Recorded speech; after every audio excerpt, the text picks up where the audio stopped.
Hello guys, in this video we are going to make a particle system, a simple particle system in which you can see our particles which are looking like flares moving around the scene, okay? Without further ado, let's get into the video. First, we need to create a simple Niagara particle system, okay? First, I'll go into my folder, okay? I'll just create a new Niagara system, okay? For the emitter, I'll choose hanging particles. This is a default template, okay?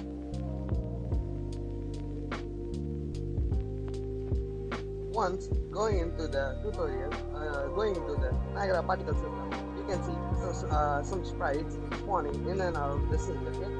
And I'm gonna use sprite in my case because it is better to use sprite rather than mesh, okay? In this case, because sprite use less of your system computational, okay?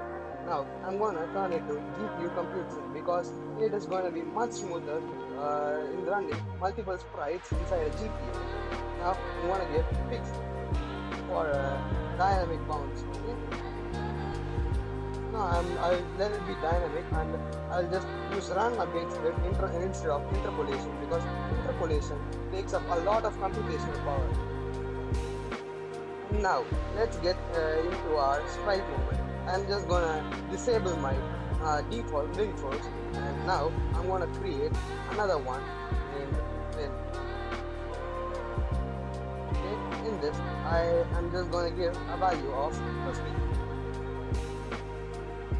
and I'm just gonna uh, remove the default turbulence mode. Okay, then I'm gonna create another one called curl noise first, and here I'm gonna give a value of 1000. Okay, and for frequency I'm gonna give 1. Let me in this window for frequency let it be 1. Okay, so you can see we are able to get some random particle movement in our scene. Okay, now what I'm going to do is add a drag. Okay, just a normal drag, and next I'll just add another function called scale sprite size by speed. Okay, in this I am going to increase the minimum factor to 2. Let it be 1. And for sprite render alignment, go and set it to velocity aligned. Okay, now uh, if I go over here and I'll change it to 1 and this to 2, so we are able to get some random point like node. Okay, for this I will just turn it to 2, turn this to uh, yeah, let it be 1 and this be zero point 0.5 and this be 2. Okay, as you can see, as the sprite is moving, it is leaving a trail of small points. Okay, I'll just keep it to 0.1.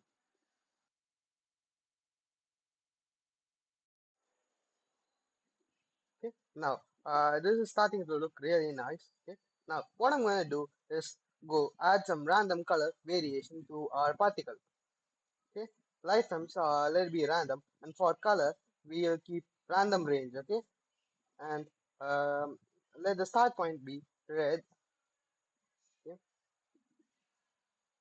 and for this I will keep slightly elevation tint. Okay, so while the particle is about to die, it will change into yellow in color. Okay,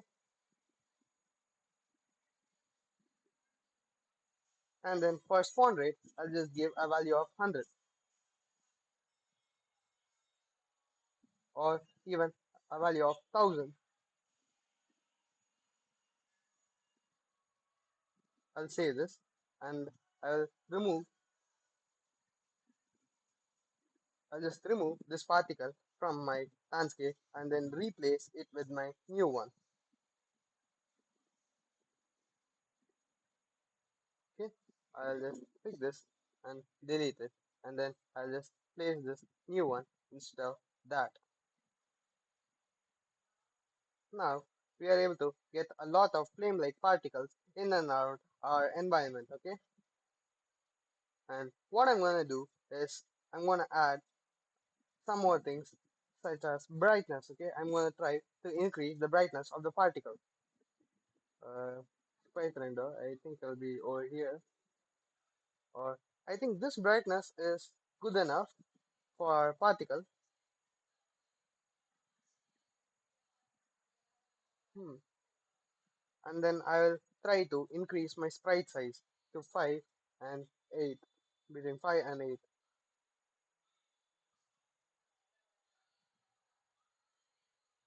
As you can see, now it is really large, but yeah, it is really large, so I'll try to keep it between 3 to 5.5.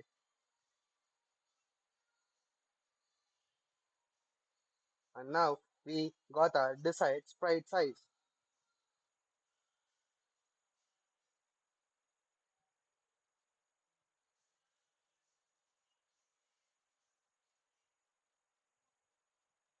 But the thing is, our sprite doesn't have any brightness. So go over here, and for emissive color, what I'm going to do is add another multiply node, drag this and put it over here, and put it over here. And here, I'll just give a value of 5.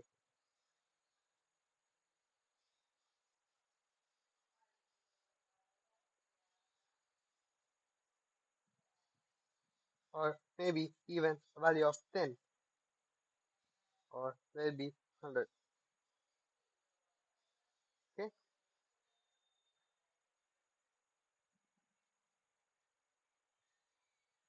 Now, if we look into our scene, we can see some realistic looking like sprite in and out our scene.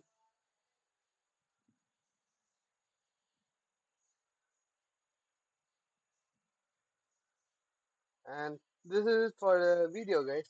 And I hope we'll meet in our next video. And in our next video, I'll be posting a series of Niagara particle videos from now on.